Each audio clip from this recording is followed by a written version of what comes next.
Kisah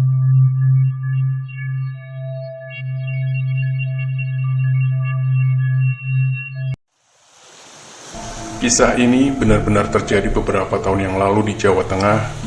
Diceritakan pada waktu Iqbal sedang berwisata dengan kekasihnya dan juga para sahabatnya ke pantai Widara Payung di Purwokerto, Jawa Tengah.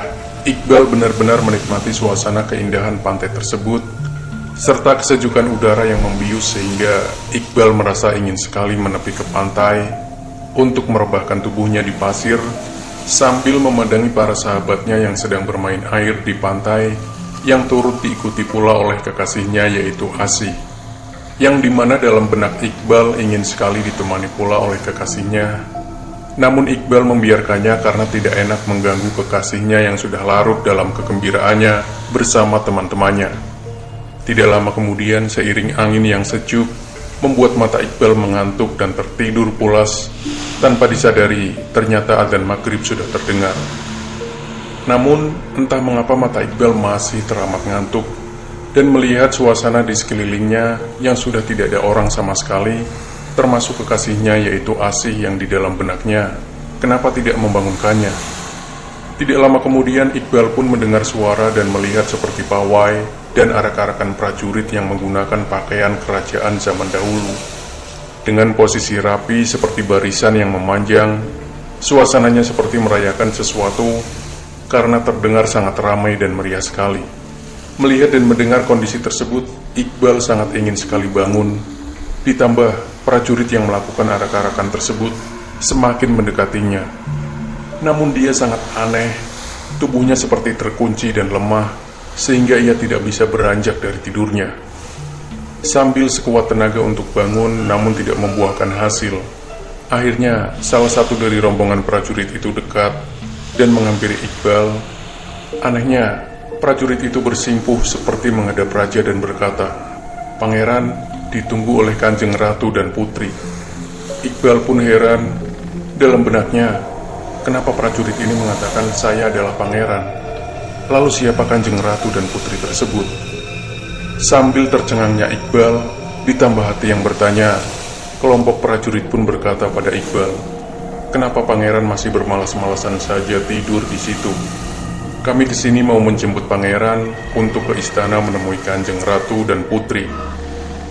Iqbal pun semakin berdetak kencang jantungnya dan ingin sekali bertanya, namun benar-benar tidak bisa sama sekali. Tubuhnya serasa terkunci dan lemas. Iqbal benar-benar kebingungan dan ingin sekali melarikan diri. Namun ya itu, sepertinya usahanya sia-sia.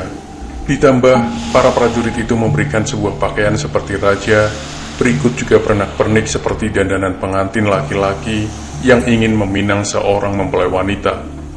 Tubuh Iqbal bergemetar karena belum saja rasa ketakutan itu terobati, sudah ditambah dengan kehadiran kuda kencana yang muncul dari dalam laut, yang ditarik oleh 4 ekor kuda putih dengan seorang wanita yang sangat cantik dan berkata oleh salah satu pimpinan prajurit tadi, "Silakan naik pangeran, kereta penjemput sudah tiba."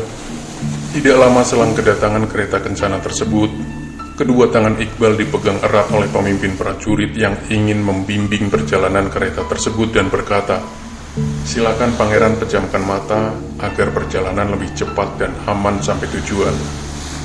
Dalam pejaman mata Iqbal, ia merasakan seperti tenggelam dalam laut, namun tetap bisa bernafas.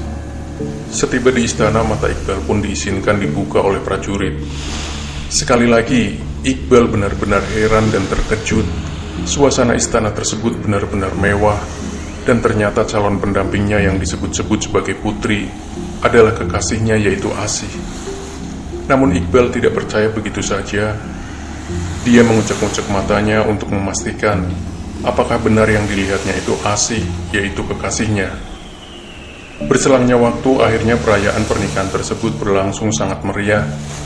Namun dalam benak Iqbal tetap terasa aneh yang membuat Iqbal hanya terdiam dan tertegun menjalani ritual pernikahan tersebut. Dalam proses pernikahan tersebut menghabiskan waktu 2 hari 2 malam. Iqbal pun tidak merasa lapar, haus, bahkan mengantuk, serta tidak ingin bicara sama sekali. Yang dia ingat dan ketahui hanya perintah dari Ibunda Ratu bahwa pada hari ketiga ia harus melakukan kewajiban sebagai layaknya suami kepada istri untuk menggauli di malam pertamanya di hadapan seluruh prajurit dan ibunda ratu. Hal inilah yang membuat Iqbal semakin merasa aneh dan tidak bisa melakukannya karena akan malu jika ditonton oleh orang banyak.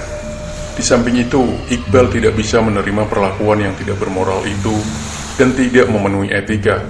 Dalam keresahan hati yang bergejolak, Iqbal pun menghela nafas lalu memejamkan mata sambil menyebut asma Allah Subhanahu wa Ta'ala disertai permohonan doa, yaitu meminta ampunannya. Tak lama selang Iqbal menyebut asma Allah Subhanahu wa Ta'ala, tak disangka dan tidak diduga, istana tersebut bergoncang bagai terkena gempa berkekuatan dahsyat, sehingga istana itu hancur dan Iqbal pun merasa pusing berputar-putar lalu tidak sadarkan diri. Setelah Iqbal bangun dari pingsannya, ia pun merasa kaget karena dirinya sudah didapati di sebuah rumah sakit Margono Sukoharjo di Purwokerto yang didampingi oleh kekasihnya, yaitu Asih yang cantik itu.